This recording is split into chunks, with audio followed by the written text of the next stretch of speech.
I call this the UMMAGAWD 85 build. It's going because it's hot, because there's no air conditioning here. Alright, let's get this done before I start sweating on camera. Alright fellas, so a couple years ago I watched this FPV video that really blew my mind. You might have seen it because it went viral, and well deservingly so because it was really well done. But there's one part of this video that just shattered my brain.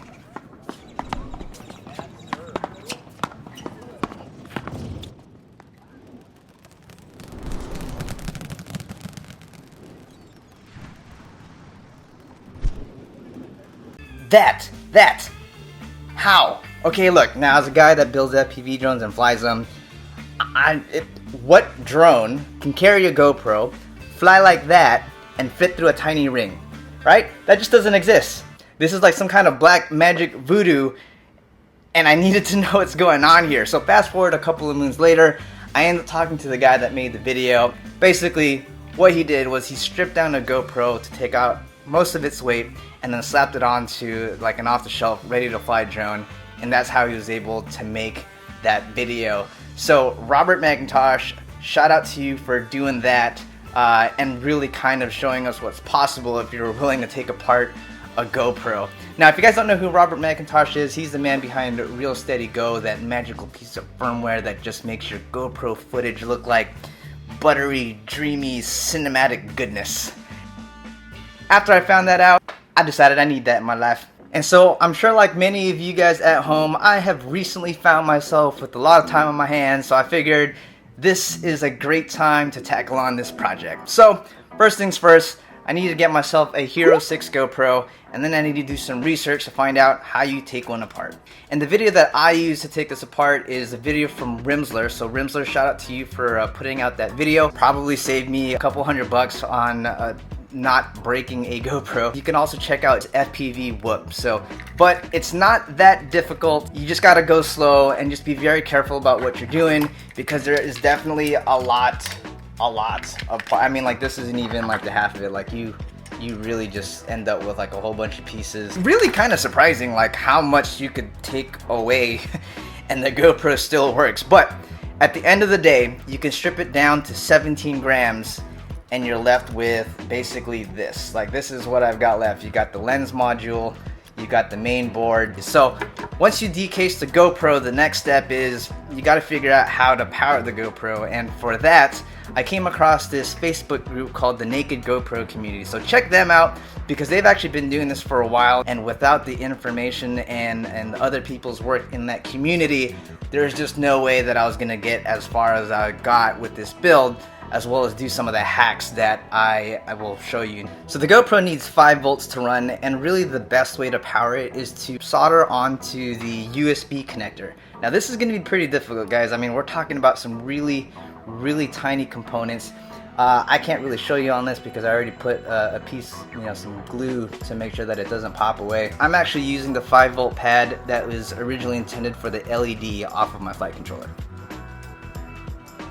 So while I had the GoPro apart, I wanted to do a couple of hacks, one of them being the auto power on method. So this way all I had to do is just plug in the battery to the drone, and that will then in turn automatically turn on the GoPro. And to do that, you have to short the power button, which is located up there, and short it to ground. So the other thing I wanted to be able to do was control start and stop record using an auxiliary switch on my radio.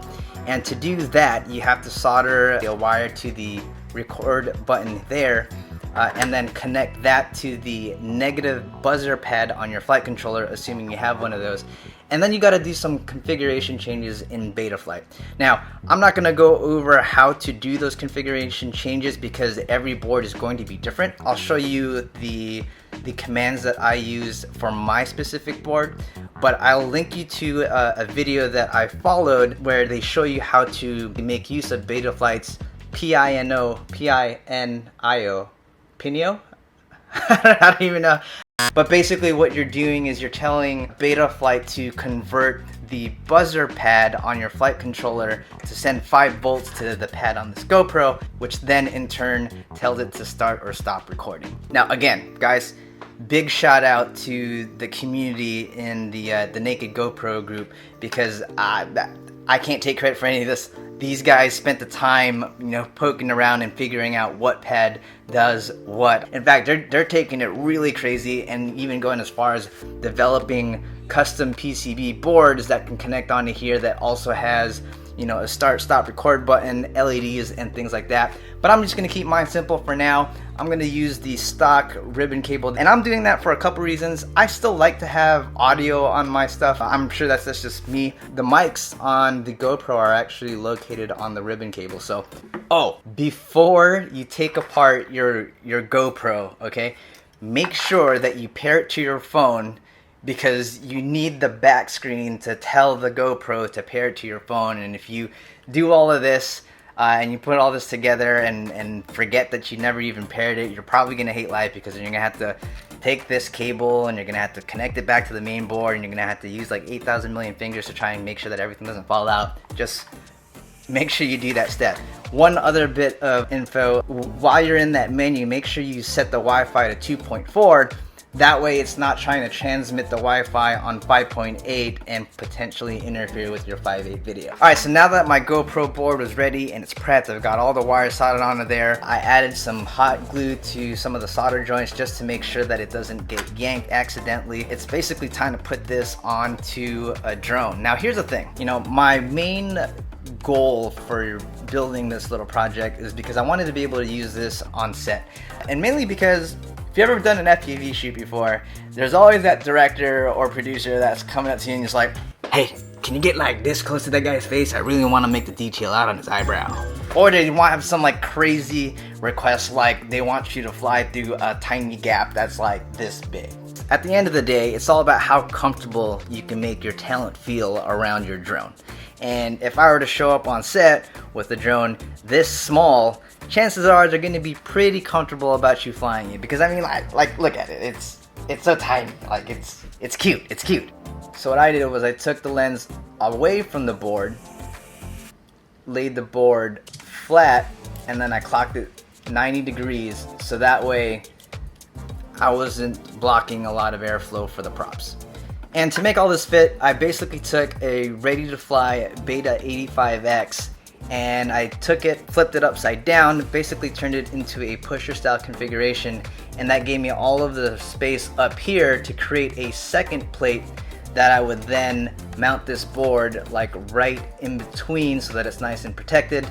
Then I made some 3D printed mounts for the lens, some 3D printed mounts to raise up the standoffs, and then a couple of brackets to basically mount the GoPro board and secure it to the top plate. A couple other things that I did different with my build is that swapped out the stock 200 milliwatt VTX that comes with the Beta 85 for a Unify Nano Pro, which basically doubles the milliwatts up to 400.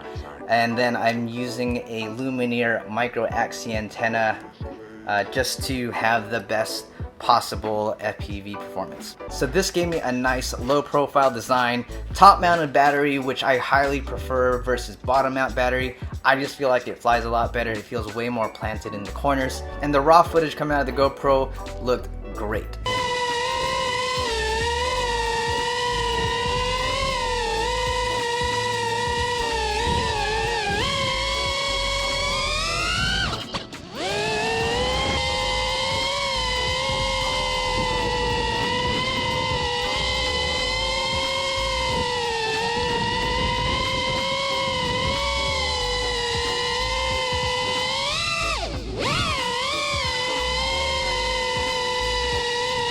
That is until I ran this through Reelsteady. Now remember, my goal of this is to use this in production work, which means this needs to work flawlessly with Reelsteady.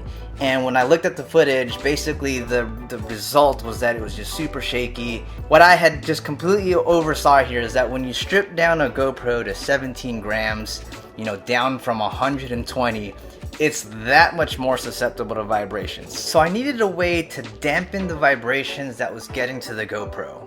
What I needed was a clean and dirty section. Now if you're an old school FPV guy, you'll know exactly what I'm talking about, because the concept of clean and dirty actually dates back to the early days of FPV. Back when the only drones that you could build were like huge 400-500 millimeter 9-10 inch propped drones. And these things produce massive amounts of vibration, and it was just almost impossible to have clean footage on your GoPro without the use of dampeners. So, how does that work? Well, it's really based on Newton's second law of something. I don't know. I'm not even going to try to explain Newton's second law. Instead, I'll just put it to you this way. The idea is to basically separate the source of vibration, which is the props and motors, from the camera. And you use that through the use of dampeners. And the reason why this works is because the weight of the battery is usually greater than the energy that the vibrations are producing or exerting onto the rest of the frame. It's like me trying to shake a baby versus me trying to shake like Mike Tyson. That's terrible. What am I saying? But you get the idea. So here's what I came up with. Basically, here's the dampeners. These exist now on all four corners, and I replaced the standoffs that were there. Now here's the thing, like this takes some fine tuning, because if these dampeners were too stiff, then the vibrations would just completely pass through and it would be very ineffective. But if they were also too flimsy, then that top plate would kind of flop around, and that would make for some really weird flight characteristics. And I mean, I went through a lot of like these designs. Like I have like a whole box full. I wasted a lot of TPU trying to figure out something that worked here. But eventually, I found the magic combination of thickness and width that worked out great. In fact, it works so good that Reelsteady is just 100% happy with it, meaning I don't even have to adjust the little markers that the program usually inserts for you. I literally just load it up into Reelsteady GO, tell it to process, and everything's perfect. So now when all is said and done, my process of going out to capture footage basically looks like this. Pop in the SD card, plug in the battery, hit the record button on my radio, then I check to see and make sure that the LED is actually blinking, because there's been so many times where I've gone for a flight and not hit that record button, and I'm good to go for my flight.